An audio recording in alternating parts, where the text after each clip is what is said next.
안녕하세요. 소개받은 이미라 사모라고 합니다. 반갑습니다. 네.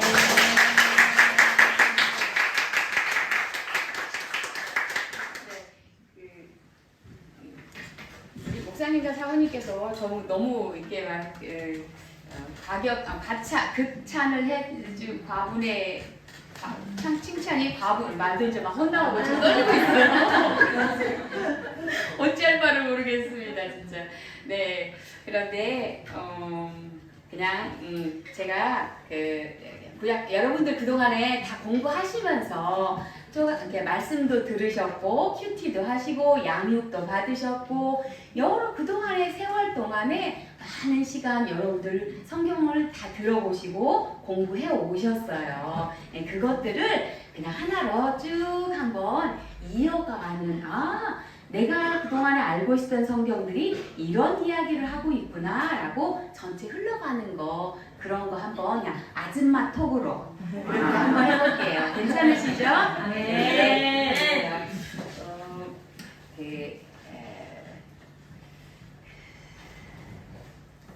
시간. 자, 성경은 몇 권일까요? 66권이요. 네, 또 한 권이요. 또 두 번. 네. 네, 좋습니다. 네. 무슨 말이지? 지금 눈이 둥그레지신 분도 계시네요. 그래요. 성경은 우리가 알고 있는 이렇게 성경을 한 권으로 되어 있고 신약이 또 신약과 구약 그잖아요. 약이라는 것이 약속이라는 뜻이거든요. 구약은 옛날 약속. 근데 그것이 어떻게 신약에 와서 새롭게 약속이 이루어졌는가 하는 것으로 구약, 신약 이렇게 두 권으로도 되어 있다라고도 말할 수 있고. 자, 그러면 구약은 전체가 몇 권일까요? 옛날 약속. 네, 39권으로 되어 있고요. 신약은 전체가 그러면 몇 권일까요? 27. 네, 39, 27. 그래서 39권, 27권에서 전체가 66권으로 그렇게 성경이 되어 있네요. 그거를 자꾸 내가 이렇게 성경을 들고 다니고 매일 설교 말씀을 성경 안에서 듣고 있는데 이 성경이 무엇에 대한 이야기지? 라고 물어본다면 뭐라고 대답하시겠어요? 성경이 무슨 이야기야? 성경만에 예, 임마누엘. 좋습니다. 오늘의 키워드는 임마누엘이군요. 네. 임마누엘이라는 뜻이 하나님이 우리와 함께 하시다라는 뜻이잖아요. 네. 구약에서도 그렇게 함께 하셨던 하나님, 여호와로 임하셨던 하나님이 신약으로 예수님께서 직접 임마누엘로 오셨고 그 임마누엘 성령님이 우리에게 성령님을 우리에게 보내주셔서 우리와 함께 계신 그 임마누엘이 오늘의 우리의 교회 이름입니다. 네, 좋습니다. 자, 그러면 저는 오늘 전체를 다 할 수는 없고요. 구약에 대해서 전체적으로 구약이 그럼 무슨 이야기지? 자, 성경이 하나님 말씀이다라고 우리가 계속 말하고 있는데 성경이 하나님이 우리를 사랑하신 사랑 이야기래요. 왜? 하나님은 당신이 사랑이다라고 말씀하신 하나님은 사랑이시다라고 하시면서 하나님이 당신이 우리를 어떻게 사랑하시는지를 보여주시는 이야기야. 성경에 써있대. 근데 읽기가 어려워요. 그렇죠. 성경은 목사님이나 사모님, 성경 전도사님 이런 분들만 읽기 쉬운 것 같아요. 우리는 어려워요. 그죠? 네. 네, 저는 그래서 성경 읽고 싶어. 성경 맨날 읽어야 된다고. 정말 들어보니까 정말 중요한 것 같아. 읽고 싶어. 중요한 것 같아. 그래서 뚜껑을 딱 열어서 읽으려고 하니까 어려운 거야. 말도 어렵고 단어도 어렵고 우리가 쓰는 일상적인 구어체가 아니고 너무 어려워서 이게 무슨 말인지 했던 말 또 했던 것 같기도 하고 너무 어렵고 또 옛날 얘기잖아요. 그러니까 지금 내가 몇천 년 뒤에 살고 있는 나하고 상관이 없는 것 같아. 더군다나 이 이야기가 옛날 이스라엘 민족에 대한 이야기잖아요. 나는 지금 한국 사람, 일본 사람, 여기 일본에 살고 있는데 아무 상관이 없는 것 같은 거예요. 그러니까 어려운 거예요. 그래서 그러니까 그냥 이 책을 성경책을 읽어야 되는데 중요해. 그러니까 나는 그냥 옛날 이야기 읽는 식으로 읽었었어요. 저는 그래도 어려웠어요. 그런데 제가 진짜 바닥에 바닥에 내팽개쳐서 정말 갈 길 몰라 헤매고 너무 영혼육이 다 피폐해진 때가 있었어요. 그래서 정말 뭐 할지 모르고 진짜 바닥에 누워서 하늘을 보는 이제 그런 때가 있었는데, 그러면서 이 말씀이 읽어지고 들려지고 말씀을 읽으면서 내 영혼이 소생되어지는 것을 경험을 했어요. 왜? 성경을 읽다 보니까 성경은 하나님에 대한 얘기예요. 내가 하나님을 읽었어. 하나님에 대해서 읽었어. 그런데 아까 우리 목사님께서 오늘 설계해 주셨던 것처럼 성경은 거울이라고 했잖아요. 하나님에 대해서 공부하려고 보다 보니까 성경에서 말하는 나는 누구지? 내가 생각하는 나는 정말 형편없고 바닥에 찌그러져 앉아있고 할 일도 아무것도 못한 그런 사람인 줄 알았는데, 내가 보는 내가 아니라 하나님이 보시는 나가 여기에 쓰여 있더라고요. 그래서 그걸 붙잡는 것, 그게 믿음이더라고요. 그래서 내 생각대로 아니고 하나님 보시는 생각대로 믿어드리는 거, 그게 진짜 믿음이구나라는 생각을 해야 됐어요. 그러다가 보니까 그런 눈으로 성경을 이렇게 열어서 구약을 보니까요, 구약이 너무 재밌어요. 그래서 진짜 더군다나 이 성경 전체는 지금 창세기에서부터 마지막 요한계시록까지 전체가 다 1600년이라는 기간 동안 쓰여진 책이거든요. 그리고 40명의 저자가 다 다르게 역할도 직책도 다 달랐어. 어떤 사람은 높은 사람도 있었고 왕도 있었고요. 어떤 사람은 목동도 있었고요. 또 뽕나무 치는 사람도 있었고요. 그냥 예언하는 사람도 있었고 제사장도 있었어요. 여러 직책의 사람들이 자기 시대를 살면서 말씀을 썼는데, 그게 성경으로 되어지고 그게 하나님의 말씀으로 다 이어져 간다는 것이 보여지는 거예요. 그리고 나서 다 보니까 그렇구나. 그래서 성경이 진리이고 성경이 하나님의 말씀이구나 라는 거를 동의하게 되어진 거예요. 그러고 나서 보니까 하나님이 이렇게 크신 하나님인데 이렇게 조그마한 나도 보셨을까? 이제 이런 생각이 들었는데, 근데 하나님 그런 하나님이시더라고요. 자, 우리 같이 한번 성경 몇 권? 구약은 몇 권? 39권. 구약에 대한 이야기만 전체적으로 어떻게 흘러갈 가는지 제가 한번 이야기로 쭉 한번 해볼게요. 여러분, 창세기부터 구약은 말라기까지죠. 그 이제 노래 아시죠? 성경 목록가 아세요? 네. 같이 한번 볼게요. 시작.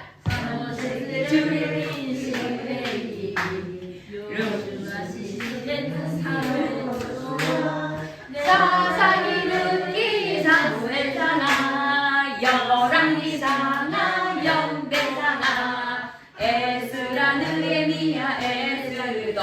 끝. 여기까지. 예. 그다음 나가면 여러분 헷갈릴 걸 뻔하니까 저는 다들 그래요. 자, 그러면 구약 한번 살펴보도록 하겠습니다. 네, 구약이 전체 39권이네요. 그죠? 근데 창세기서부터 우리 에스더까지 좀 전에 노래 불렀어요. 그죠? 이 이야기는 우리가 구약 성경을 나누어 줬을 때 역사에 대한 이야기예요. 자, 성경은 하나님에 대한 이야기인데 하나님께서 당신 자신을 이렇게 열어서 역사 속에서 당신을 보여주시는 거예요. 하나님이 당신 자신을 보여주신 만큼 우리는 알 수 있어요. 하나님이 어떤 분인지 우리는 몰라.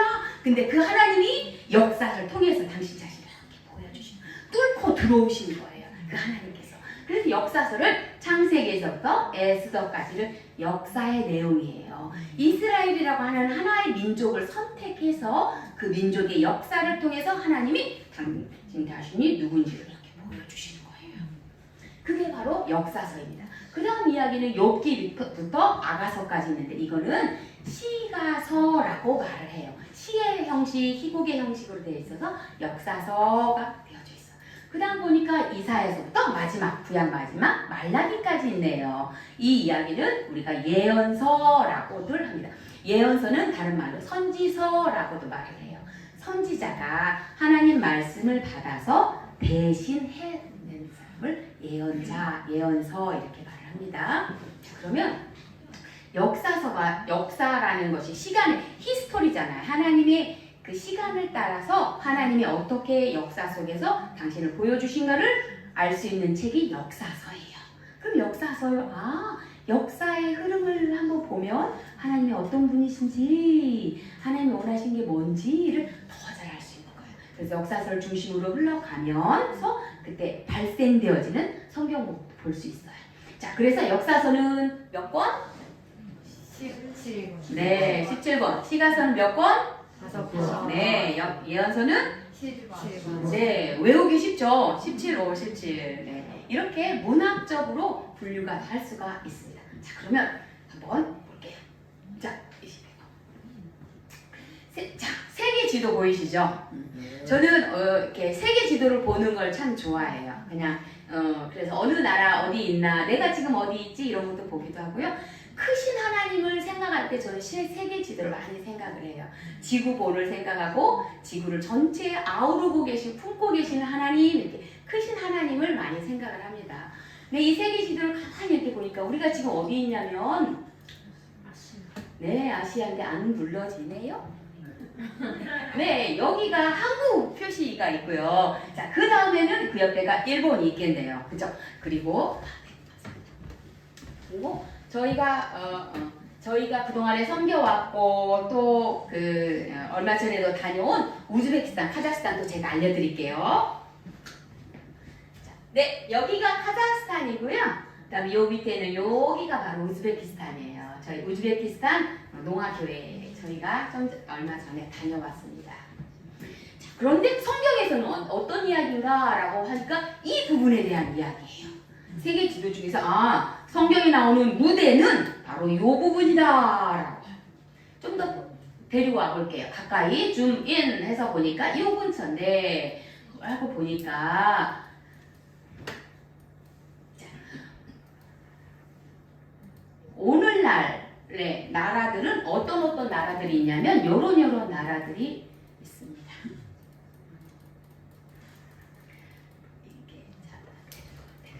쭉쭉쭉. 예, 이런 나라들이 오늘날에 있는 나라들 이름이에요. 그러니까 성경이 그냥 옛날 어떤 얘기래 라고만 생각하지 마시고 실제적으로 그 땅 가운데에서 일어났던 역사라는 것 기억하시고 성경을 대했으면 참 좋겠어요. 아멘. 그렇습니다. 자, 그러면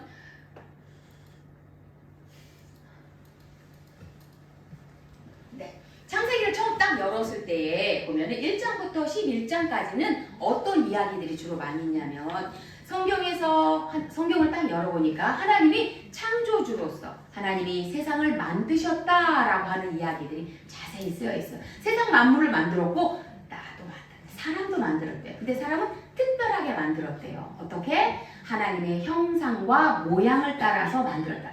하나님의 아들, 하나님의 DNA를 심어주셔서 만든 특별한 존재가 바로 사람이다라는 거예요. 네. 그런 사람입니다. 우리는 하나님과 이렇게 연결되어져 있는 그런 사람이에요. 네, 죄가 들어옴으로 인해서 연결되어진 것이 끊어진 거죠.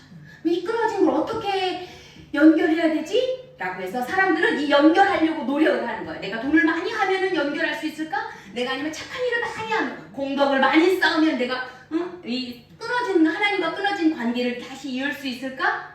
그렇지 않다. 하나님이 그 끊어진 관계를 다시 잇게 하기 위해서 하나님의 손을 먼저 내밀어 주셨어요. 손을 먼저 내밀었어. 그럼 어떻게 해야 돼? 손을 먼저 내밀었어. 그러면 이렇게 잡아야지. 이렇게 잡으면 되는 거야. 그죠? 이렇게 딱 손을 잡으면 연결되어집니다. 하나님과 다시 연결되는 거예요. 그게 바로 하나님과의 구원, 하나님과 화평, 회복이 되는 거예요. 아멘. 자, 그런 이야기들이 또 죄가 어떻게 들어왔고 세상이 어떻게 타락되어졌고 하나님이 왕이시다 라고 선포하는 그것이 바로 선악과라는 건데 그것을 사람들이 어그러뜨리고 내가 왕이야, 사람이 왕이야, 하나님의 왕 싫어, 하나님의 통치를 받는 거 싫어 라고 하면서 하나님 통치를 거부한 사람들이 살아가는 세상을 한마디로 바벨탑이라고 우리가 말을 하는 거고 세상 나라라고 표현을 하는 거예요. 그 가운데서도 그 1장부터 11장까지 이야기가 바로 이 부분이고요. 유프라테스 강과 티그리스 강이라고 하는 오늘날에도 남아있는 강 이름이 있어서 성경에서는 히데겔이라고 나와 있는데 그 부분이 있기 때문에 이 부분을 에덴이다라고, 에덴일 것이다라고 추정을 하는 거고, 학교에서 우리가 배웠을 때는 인류의 4대 문명, 가장 먼저 나왔던 문명을 메소포타미아 문명이라고 들어보셨죠? 바로 이 부분이라는 거예요. 아, 그렇구나. 그 이야기가 창세기 1장부터 11장까지 아주 자세히 쓰여져 있고, 굉장히 많이 함축적인 내용들이 그 부분에 쓰여져 있어. 세상 나라가 이렇게 다 망해가고, 세상 나라가 이렇게 있는데 결국 망해가고 있네? 하나님께서 하나님의 나라, 나도 나의 나라, 하나님의 나라를 만들어야겠다라고 하시면서 계획을 하시면서 한 사람을 불러내요. 누굴까요? 창세기 12장부터 나오는 한 사람.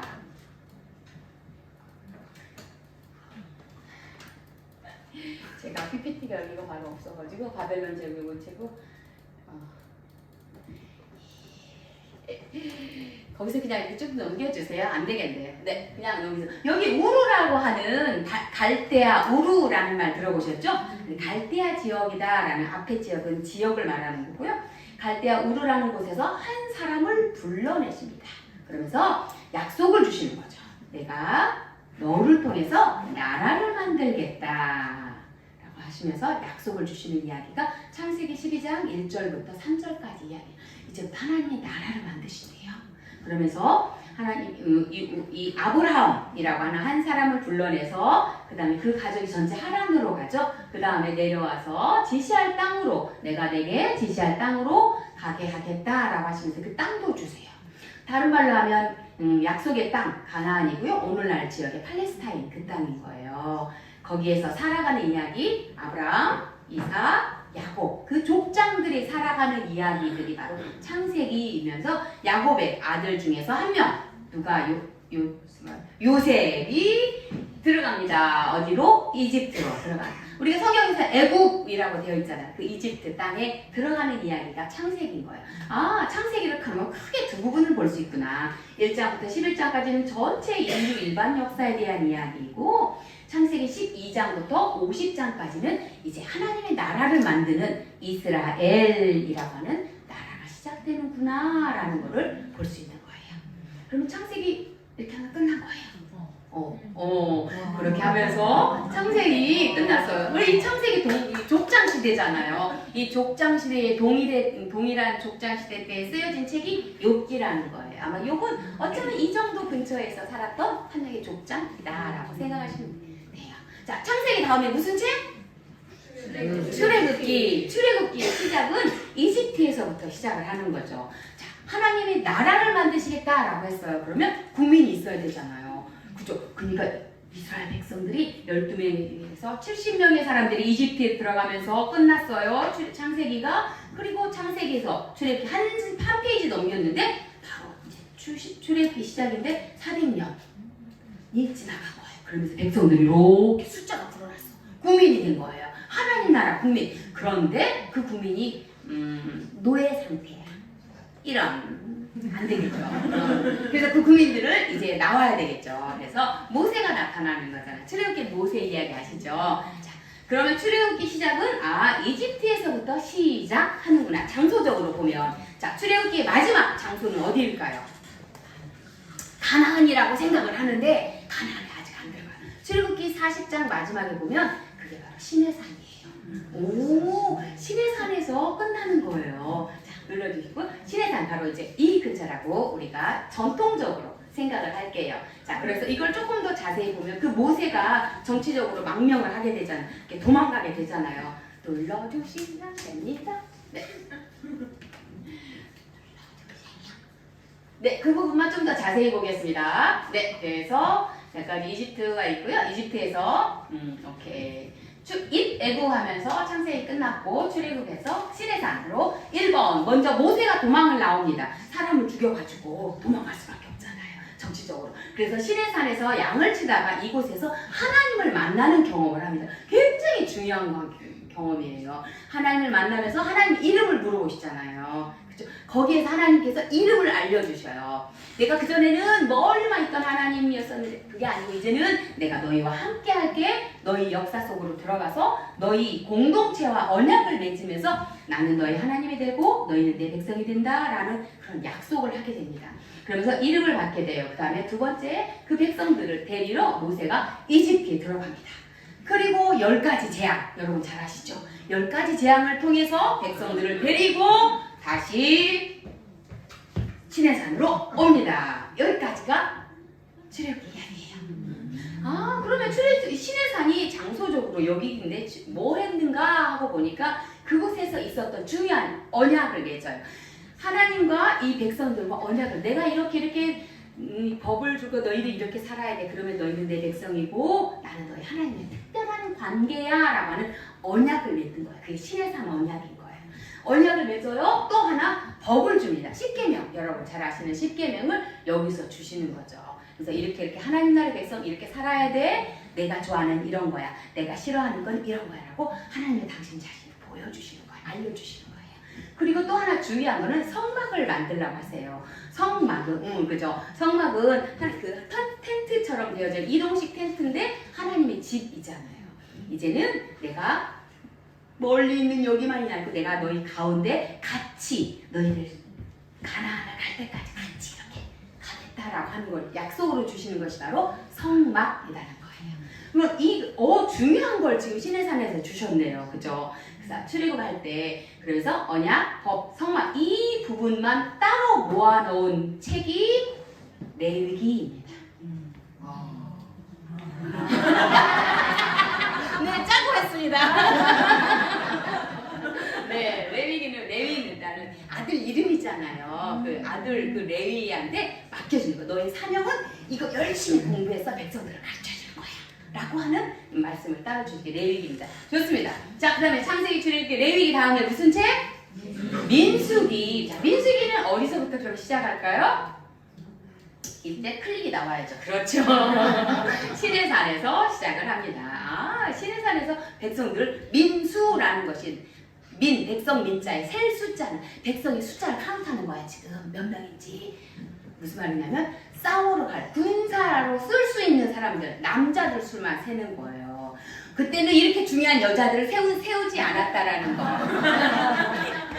그렇기 때문에 숫자가 더 많았을 거다라고 상상하실 수 있어요. 남자만 60만 3,550명 이 정도 되게끔 남자만 있거든요. 그러니까 이제는 아까 출애굽하면서부터 그 창세기 마지막 끝나면서 국민이 늘어났어요. 그죠? 이제 이 시내산 이 자리에서 어떻게 살아야 되는지에 대한 법도 주셨어요.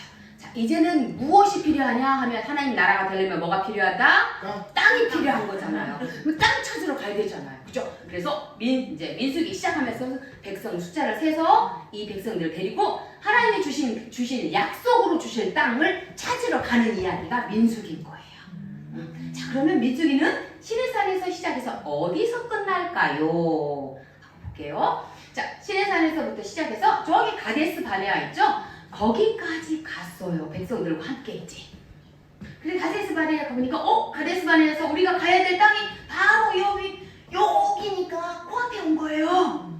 자, 그러면 하나님이 우리 이 땅을 주시겠다는 약속을 하셨잖아요. 잘 됐다. 이제 좀 있으면은 땅을 주시겠네 라고 생각을 하면 됩니다. 여기서 12명의 사람들이 정탐꾼을 갑니다.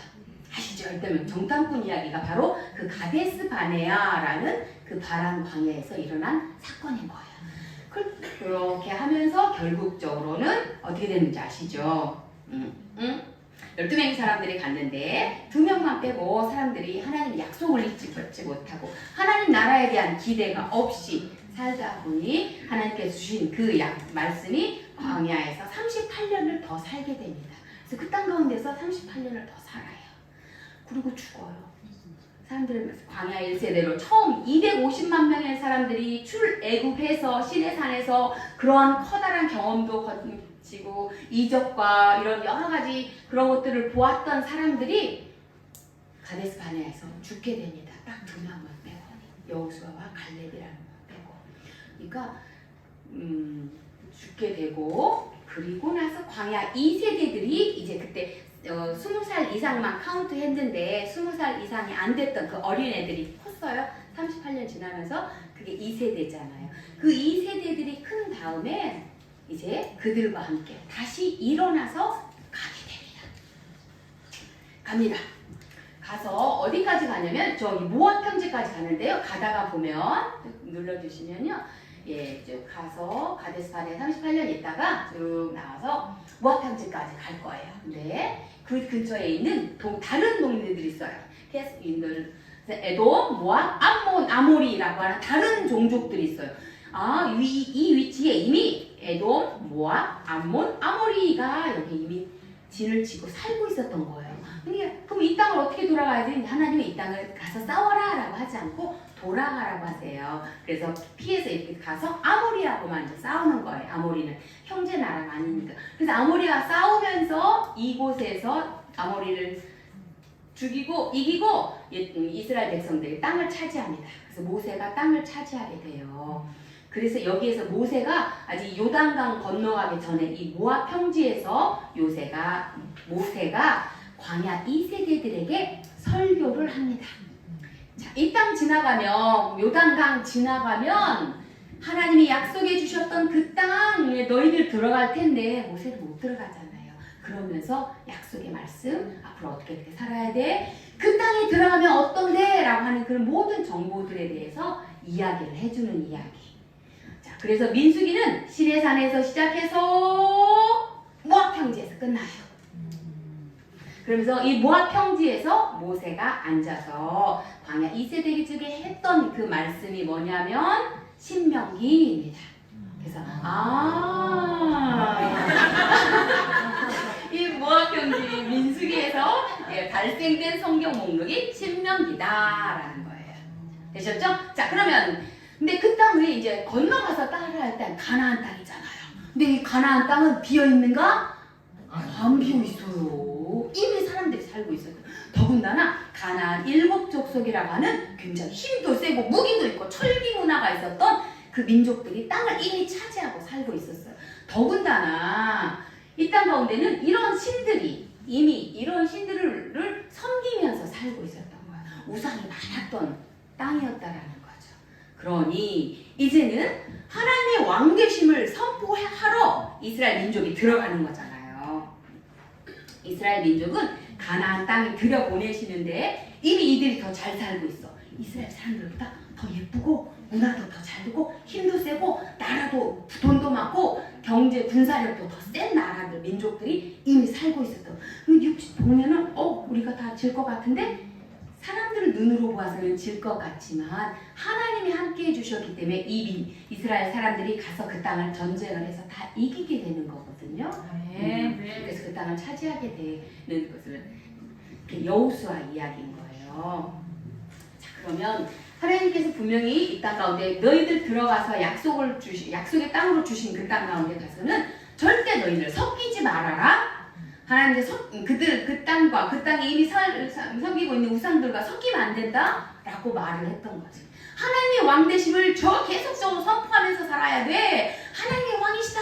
하나님께 굴복해라. 하나님의 명령에 하나님의 통치를 받아라 라고 하는 걸 선포했어야 되는 거잖아요. 근데 그 땅 가운데 들어가서 땅을 분배받습니다. 요단강을 중심으로 요단 동편, 다른 말로 하면 길르앗이라고도 말을 하고요. 요단 서편은 땅을 분배를 받는 가나안 땅을 이렇게 땅 분배를 싹 다 받습니다. 12지파 땅 분배 마치고 여호수아가 끝나는 거예요. 자, 감사합니다. 저에게 힘을 주시는군요. 자, 12지파 쫙 눌러주시면 됩니다. 그래서 이 지파 땅 분배가 우리가 성경 여호수아 읽으면 너무 어려워요. 근데 이걸 보고 이렇게 땅 분배를 받았구나 라고 쉽게 생각하시면 돼요. 자, 넘어가 볼게요. 다음 PPT 보시면 이거를 창세기, 출애굽기, 레위기, 신명, 여호수아까지를 한 번을 한번 볼게요. 자, 1장부터 11장까지는 창세기 1장으로 있었고요. 우르에서 시작되어진 아브라함으로부터 시작되어진 하나님의 나라가 이집트에 들어가면서부터 이게 창세기가 끝납니다. 그죠? 자, 이렇게 창세기, 그다음에 출애굽기는 이집트에 시작해서 시내산에서 끝나요. 그러면 출애굽 때에 레위기가 발생되는 거죠. 그죠? 그 다음에 민수기는 요렇게 해서 시내산에서 시작해서 모압 평지에서 끝난다. 민수기와 신명기 이때 발생된다라는 거.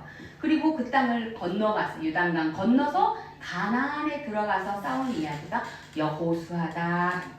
그러면 창세기, 출애굽기, 레위기, 민수기, 신명기, 여호수아까지 지금 우리가 쭉 살펴봤어요. 어때요? 좋아요. 좋아요. 자, 들어갔습니다. 만세 한번 부를까요? 만세! 네, 피곤하실까봐. 자, 여호수아까지 들어갔습니다. 자, 그 다음에 무슨 이야기죠?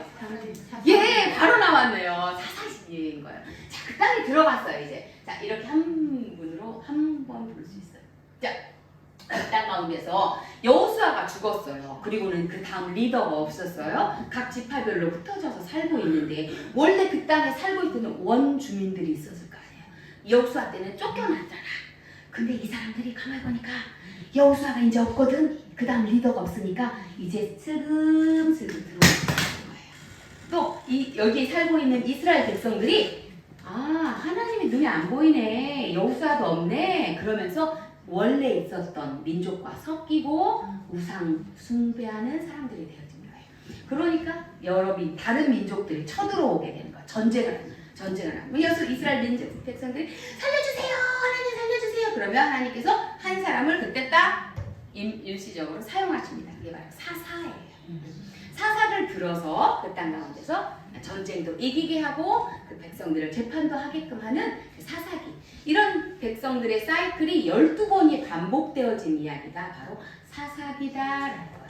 그 12번 사사들 여러 이름들이 나오는데 그 사사 중에 기드온 때일 것 같은 그때의 룻이라고 하는 한 사람의 이야기가 바로 사사기 가운데에 발생되는 거예요.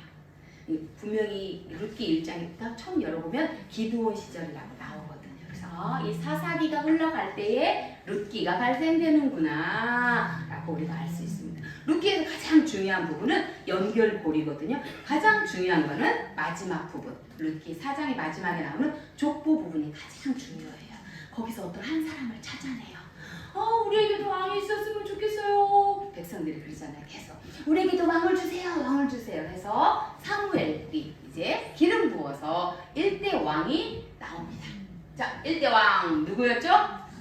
네, 사울이 통치하는 이야기가 바로 사울도 기름 부음을 받고 1대 왕이 되지만 2대 때는 이제 다윗이 되잖아요. 그런데 바로 사무엘 상에서는 다윗이 왕이 되기 전 이야기, 사무엘 하에서는 왕이 된 이후의 이야기가 나오고 있습니다. 그래서 2대 때는 다윗 왕이 여기 밑에 남쪽 지방에만 하다가 전체를 통일을 해서 수도를 아까 헤브론에서 예루살렘으로 수도를 옮겨요. 그리고 나서 이제 2대가 전체 다윗 왕이 갔게 됩니다. 그러면서 다윗은 성전을 짓고 싶은 꿈이 있었어. 다윗은 하나님, 나는 이렇게 좋은 집에 거하는데 하나님은 이제 텐트만 있잖아요. 하나님의 전을 지어드리고 싶어요 라고 하는 그런 마음이 항상 있었어요. 그래서 성전 건축 프로젝트가 가장 큰 거였어요. 그에게 있어서. 근데 하나님께 허락하지 않으셨잖아요. 그죠? 그래서 그가 지었던 허락하지 않아서 그러면 나 삐질 거야 이 정도가 아니고요. 그러면서 그냥 다 포기한 거 아니고요. 그렇지, 나에게 있어서는 성전 건축이 안 된다 할지라도 계속 준비를 하는 거예요.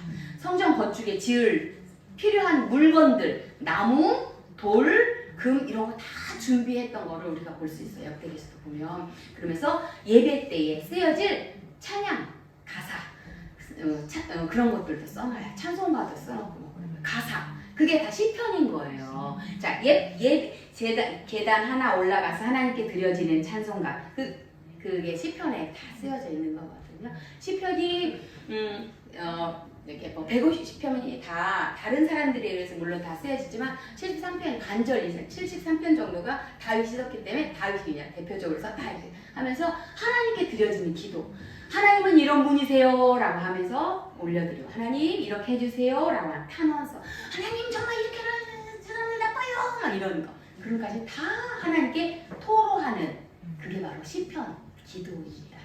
그래서 다윗이 주인공이 되는 사무엘 상하에서 시편이 발생하게 된다라는 거예요. 자, 왕국 중에서 1대 왕이 사울, 2대는 다윗, 3대는 솔로몬이에요.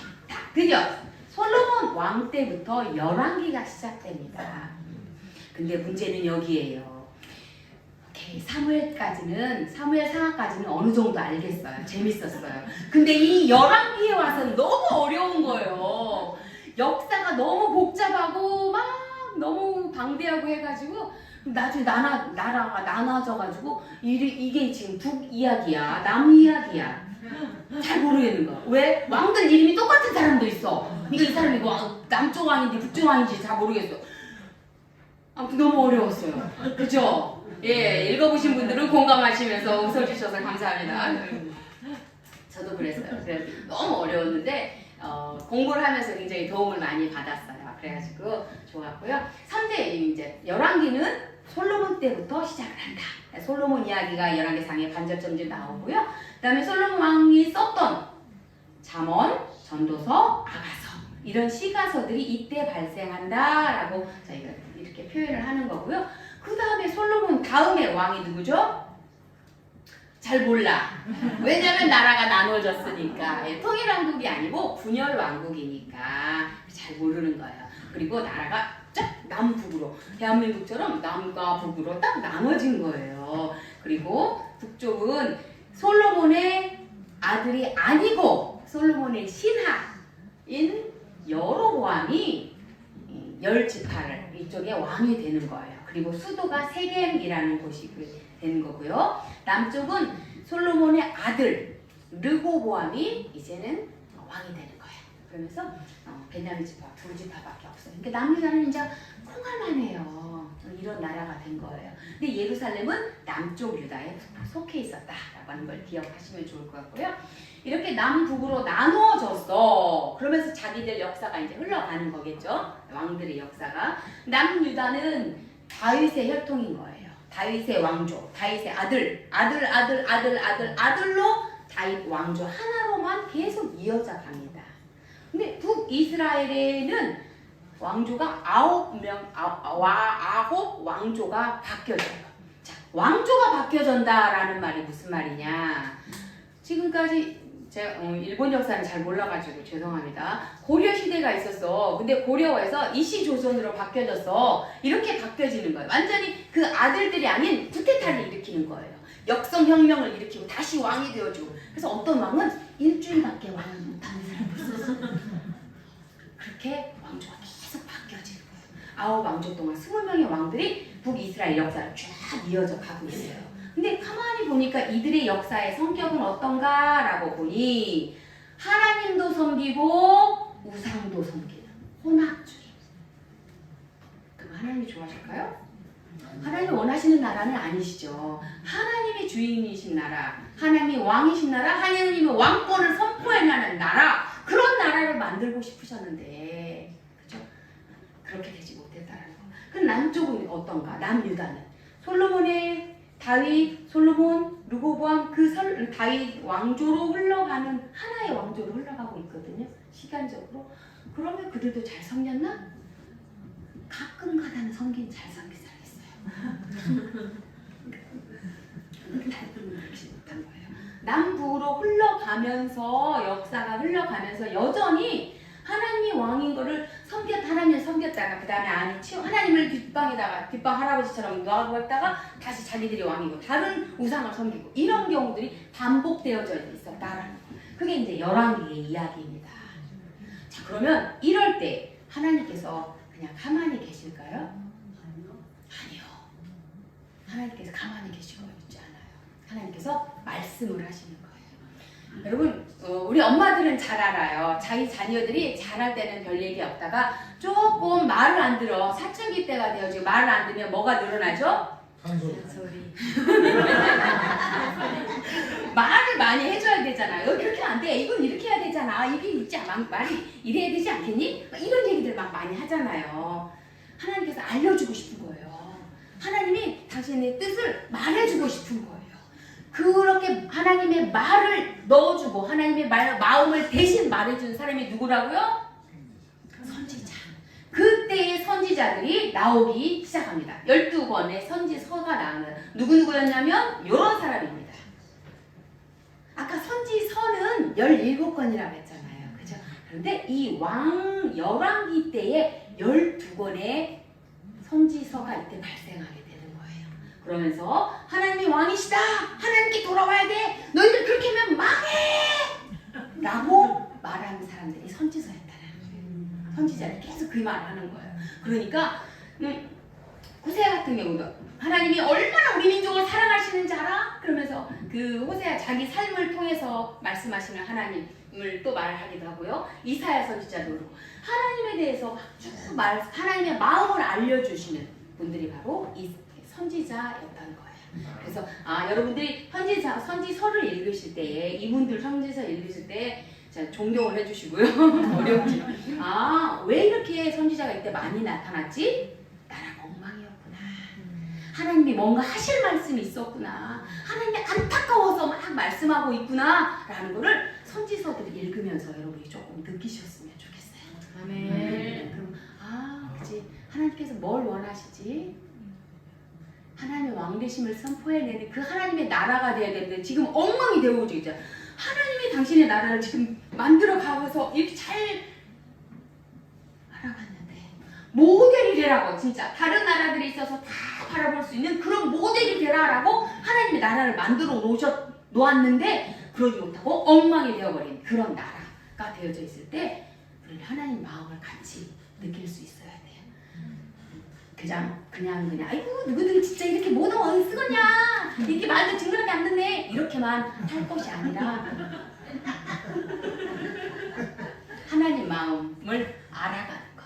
성경 읽으면서요 그냥 객관적인 그냥 역사책 읽는 것 같고 역사 드라마 보는 것 같은 그런 재미도 있을 수 있어요. 그렇지만 진짜 우리가 원하는 것은 성경 읽으면서 하나님 원하시는 게 뭐지? 이 당시 하나님 마음은 어땠을까? 이럴 때 하나님은 무슨 말을 하고 싶으셨을까?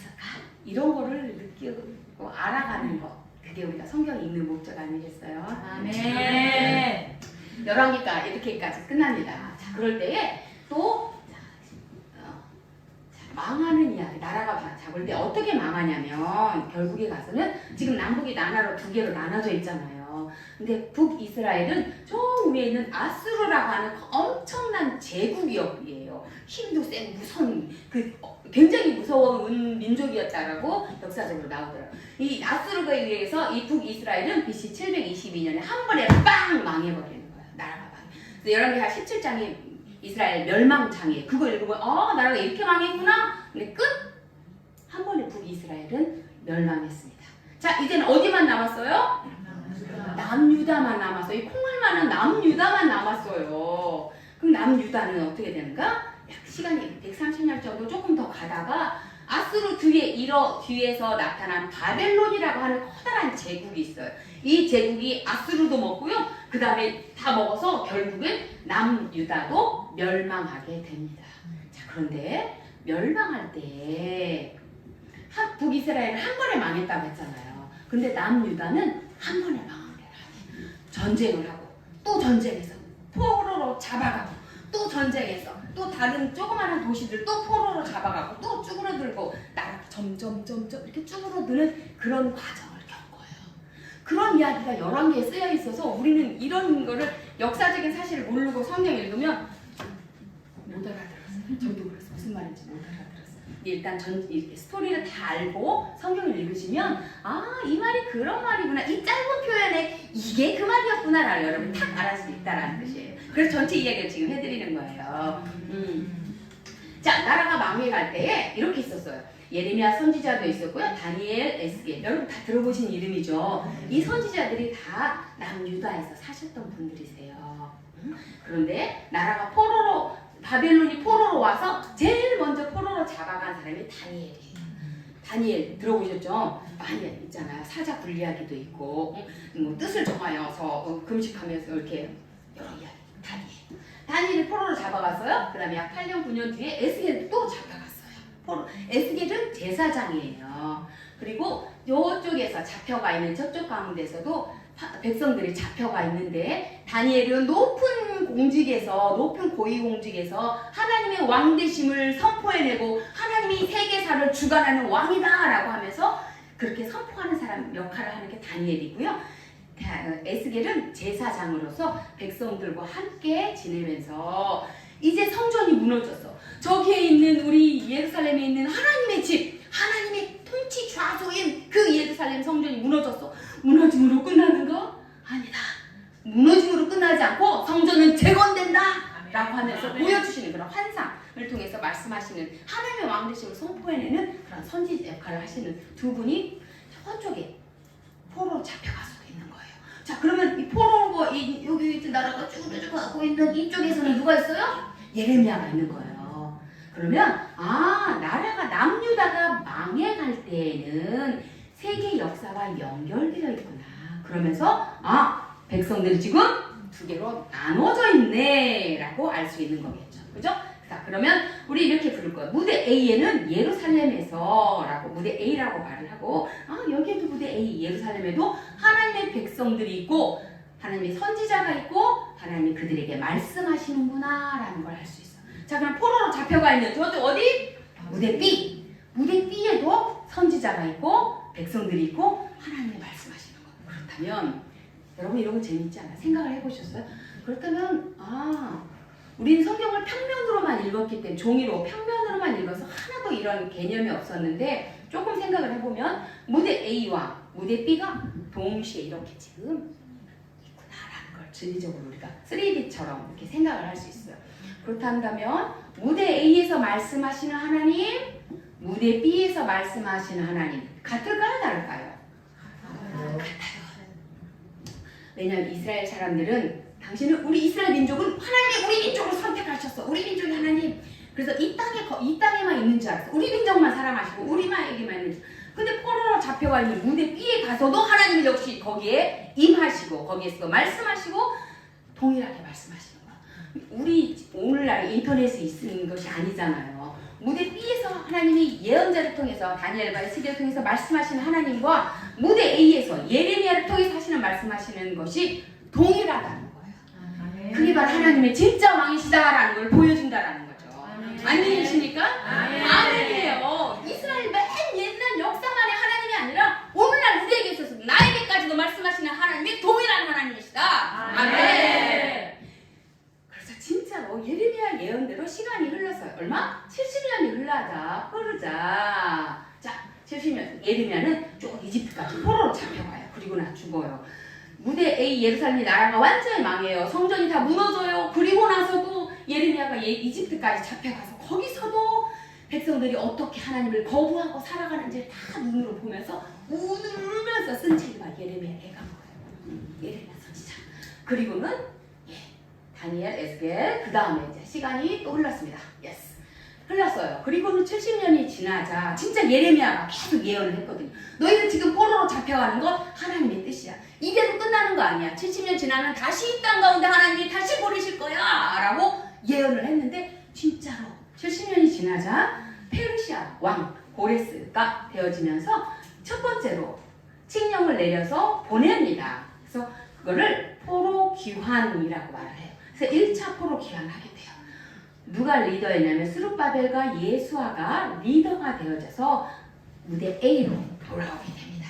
와서 한 일은 뭐였을까요? 완전히 폐허가 되어져 사람이 살 수 없게 된 그런 예루살렘 성전에 돌아와서 예루살렘 성에 돌아와서 그 성을 다시 이제 살아가게끔 사람이 살 수 없는 그리고 첫 번째 한 일은 성전 재건인 거예요. 예루살렘 성전 하나님의 통치자수인데 하나님의 집이 없어져서 망했어. 그럼 우리 어떻게 해야 돼? 이 성을 다시 재건시키는 거예요.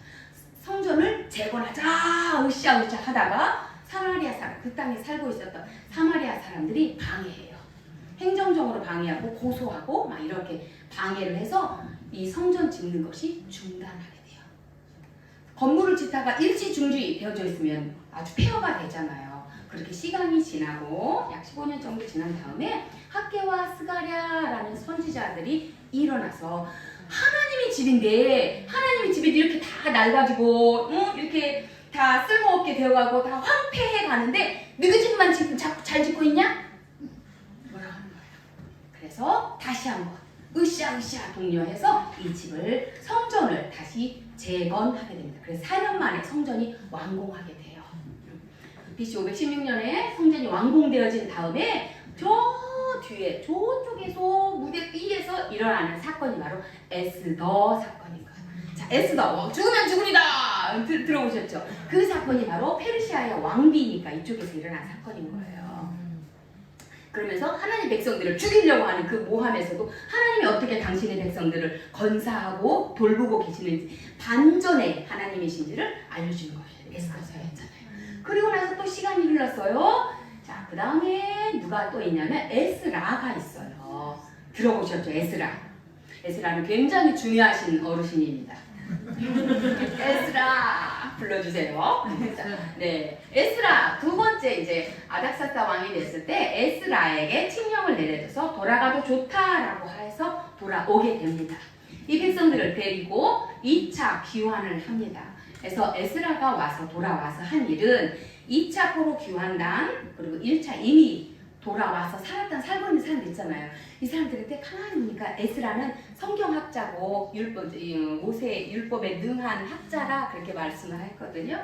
그러니까 이들에게 성전이 재건되어 있는 것만으로서 끝나면 그러면 안 돼. 성전은 있더라도 말씀 공부 없으면 우리가 말씀을 모르면 하나님 뜻대로 살 수 없습니다. 성전은 지어져 있네? 그런데 말씀 공부해야 돼. 말씀 공부 중요해 라고 하면서 에스라는 백성들에게 말씀을 가르칩니다. 우리가 돌아가야 돼. 자, 우리 백성, 우리가 지금 저 무대 B에서 포로로 있다가 70년 만에 다시 돌아오게 된 여러분 1차 귀환단, 우리 2차 귀환단, 우리들이 해야 될 일, 우리가 누구니까? 우리는 70년 지나고 나서 보니까 저희 페르시아에 그냥 노예였어요. 포로였어요. 이 정도가 아니야, 우리는. 우리가 어떤 사람인데 말이야. 그래서 우리 조상들은 누구냐? 아브라함 하나님? 아브라함까지 가면 안 돼. 다윗까지 가면 안 돼. 그 위서 하나님! 아담까지 가야 돼. 하나님이 우리 민족을 만드셨어. 우리 민족의 정체성이 누구냐면 하면서 이야기 쭉 하는 거예요. 그러면 이 포로 백성들, 포로 귀환한 사람들은 기분이 어떻겠어요? 기분이 어떻겠어요? 이렇게 찌그러졌다고. 오, 그래? 이렇게 되겠죠? 그런 거예요. 이 백성들에게 에스라가 말씀을 공부하기 열심히 성전 지었죠. 재건했죠. 잘했어요. 하나님 말씀대로 하셨어요. 이제는 어떻게 우리 민족의 역사가 어떠냐면 우리 민족이 누구냐면 우리 민족의 역사가 어떠냐면 우리 민족이 누구냐면 역사와 예배와 정체성에 대해서 강조했던 책이 바로 역대기라는 거예요. 그게 에스라가 포로 귀한 백성들한테 말해준 거예요. 그래서 아담부터 시작을 해요. 역대기는 시작이 아담, 셋, 에노스 족보로 막 나가는 그 긴 장구한 세월을 족보로 처리를 하면서 우리 민족이 이런 민족이야. 하나님이 특별히 만들어서 주셨어. 하나님이 선택받은 백성들이야. 근데 우리가 제대로 잘 살지 못해서 이렇게 된 거야. 우리가 잘 살기 위해서 어떻게 해야 돼? 예배를 중요시해야 돼. 다시 성전을 지었으니 이제는 예배를 중요시해야 돼. 하나님 제사 잘 드려야 돼. 이런 이야기를 했던 것이 에스라인 거예요. 에스라의 포로 귀환에 대한 모든 역사가 다 나와 있고 그것에 대해서 그 내용을 가르쳤던 것이 역대기에 나왔습니다. 그래서 이렇게 에스라 다음에 배가 길게 나왔어요. 자, 왜 창세기에서 나오냐고 제가 그랬잖아요. 아담부터 했다고. 그래서 배는 창세기서부터 열왕기까지 모든 자기 민족의 역사를 쭉 거론했던 것이 바로 역대기 책인 거예요. 우리 민족이 그런 민족이구나 라고 하는 자신감 뿜뿜 됐겠죠. 그렇게 됐을 거예요. 그 사람들도. 자, 그럼 포로 귀환에 대한 역사만 이쪽 밑으로 내려서 역대기, 에스라 그 다음에 시간이 또 12년쯤 흘러난 다음에 느헤미야라는 사람이 있어요. 자, 느헤미야가 또 한 번 아닥사스다 왕 때 이제 3차 포로 귀환을 하게 됩니다. 그래서 에스라와 느헤미야는 동역하게 돼요. 같이 일을 하고 느헤미야는 특별히 국방, 우리 민족이 성전은 세워졌어. 말씀 공부도 열심히 했어. 근데 혹시라도 옆에서 쳐들어오면 안 되잖아. 무너진 예루살렘 도시 성곽을 재건을 하는 거예요. 무너졌던 곳을 다시 일으켜 세워요. 그래서 이 성벽을 쫙 샀습니다. 그게 느헤미야인 거예요.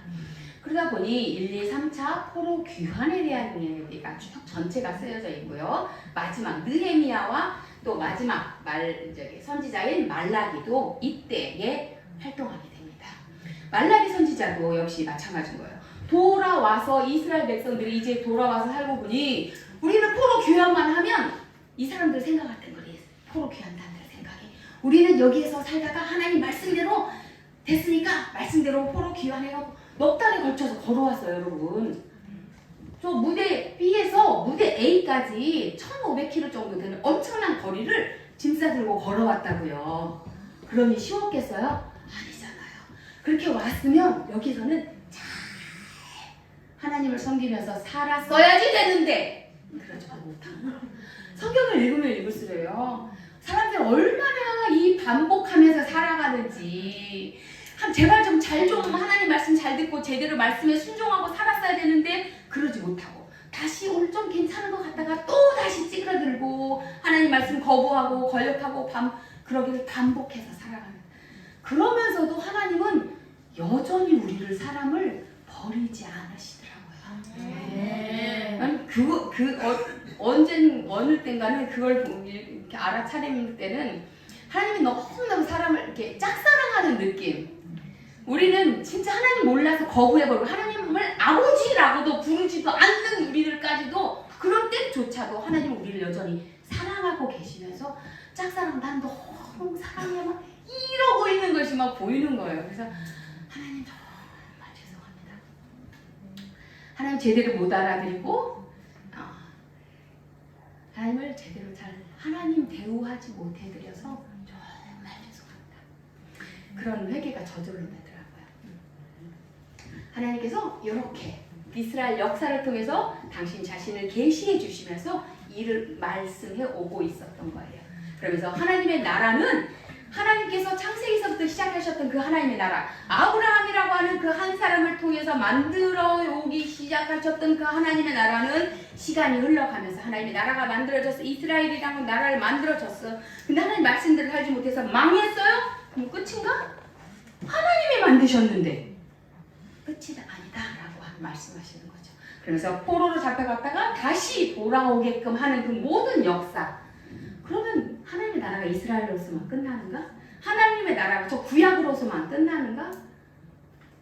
하나님의 나라가 하나님이 통치하시고 하나님이 주인 되시고 하나님이 왕 되신 그 하나님 나라가 그 이스라엘 저 옛날 이야기로서만 끝나는가? 그렇지 않다는 그 분이 바로 예언자들을 보내서 말씀하고 역사를 통해서 말씀하고 율법을 주면서까지 말씀했는데 못 알아들으니까 못 알아쳐먹으니까 저한테 하는 얘기입니다. 그러니 그 하나님이 직접 사람의 모습으로 이 땅 가운데 오신 거예요. 아멘. 말라기 끝나면서 그렇게 사람들을 거기에 그렇게 말라기 때 구약이 끝나잖아요. 그때 사람들이 그렇게 하나님이 우리 민족을 사랑한다는데 보세요. 우리 민족이 하나님이 사랑한다면 우리 민족이 이렇게 돼요? 하나님이 우리 사랑한다고 어떻게 사랑하셨는데요? 이게 바로 하나님 말라기 때에 백성들이 하나님한테 칭얼대는 거야. 하나님 우리 어떻게 사랑해? 솔직히 저희도 그러잖아요. 하나님 우리 사랑한다고요? 맨날 말로만 하는 거 아니에요? 사랑한다는 증거가 있어요. 이스라엘들도 똑같았던 거예요. 그렇게 말라기에서도 하나님 우리를 어떻게 사랑해요? 400년의 침묵 기간이 끝난 다음에 그 하나님이 그 말씀으로 계셨던 그 하나님이 아무리 이렇게 율법을 적어 내가 너희를 사랑한다라고 선지자를 통해서 말씀을 해도 못 알아들으니 당신이 직접 사람의 몸을 입고 이 땅 가운데 오셨다라는 거예요. 아멘. 우리에게 보여주시는 아멘.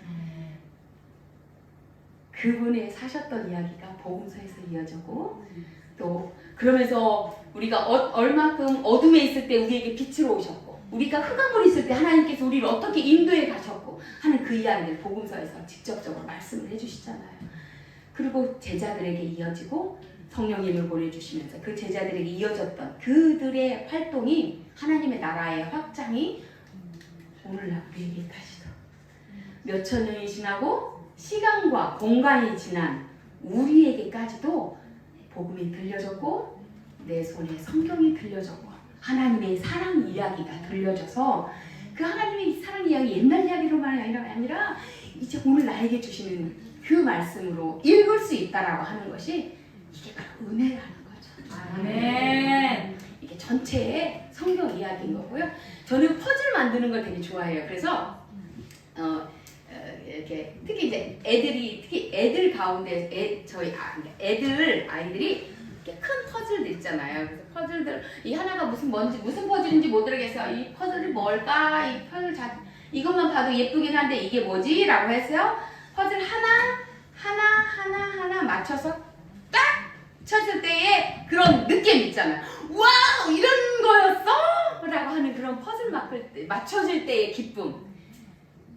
기도하기는 여러분에게서도 마찬가지인 거예요. 우리가 다 퍼즐 하나하나씩 다 가지고 있어요. 다 맞춰서 퍼즐들 다 있는데 이 퍼즐들이 쫙 맞춰져서 하나님이 이야기한 성경이 바로 이런 이야기였구나 라고 말하는 그런 기쁨들이 여러분에게 있기를 원합니다. 그렇다면 내 인생에 있어서도 난 이거 이해가 안 되는 게 너무 많아. 이거 진짜 말도 안 돼. 도대체 하나님 이때 있으셨어요? 없으셨어요? 이럴 때는 하나님 안 계셨던 것 같아. 하나님 당신 뭐 하고 계셨어?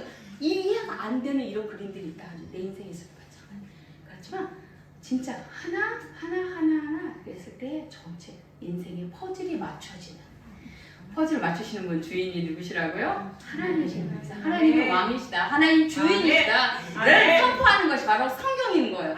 진짜 하나님의 왕 되심, 하나님의 이 세상 역사를 주관하시고 시간과 역사 모든 걸 다 주관하시는 하나님이 그 크신 하나님이 이 작은 나도 나의 신음소리까지도 들으신다고 말씀하시는 그 하나님.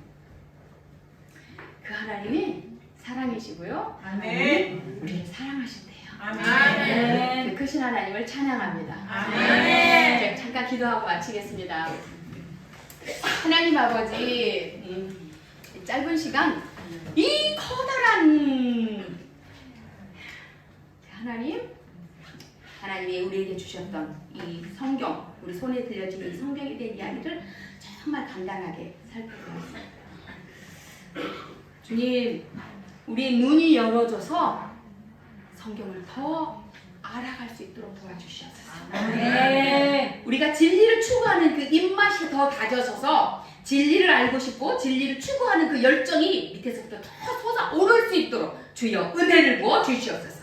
그래서 성령님께서 지혜의 영이시잖아요. 성령님, 예수님을 더 알려지게 하기 원하시잖아요. 예수를 더 증거하기 원하시잖아요. 성령님, 저희들에게도 동일하게 역사해 주셔서 말씀이 알아지게 되고 예수가 더 알려지게 되고 성경이 말하는 그 하나님이 누구신지에 대해서 더 아버지에 대해서 알아갈 수 있도록 주여 은혜를 부어 주시옵소서. 특별히 임마누엘 교회 예수님의 이름을 축복합니다. 지금까지 많은 퍼즐들이 있었던 하나님의 말씀들이 움직이고 말씀은 살아있고 운동력이 있다고 했습니다. 그 말씀이 우리 각자에게 운동력 있는 말씀, 살아있는 말씀, 생명의 말씀 그렇게 되어져서 다 진리의 말씀들이 깨어지는 역사, 퍼즐이 맞춰지는, 그러므로 하나님을 더 경배하는 그러한 역사가 저희들 가운데 일어나게 하여 주시옵소서.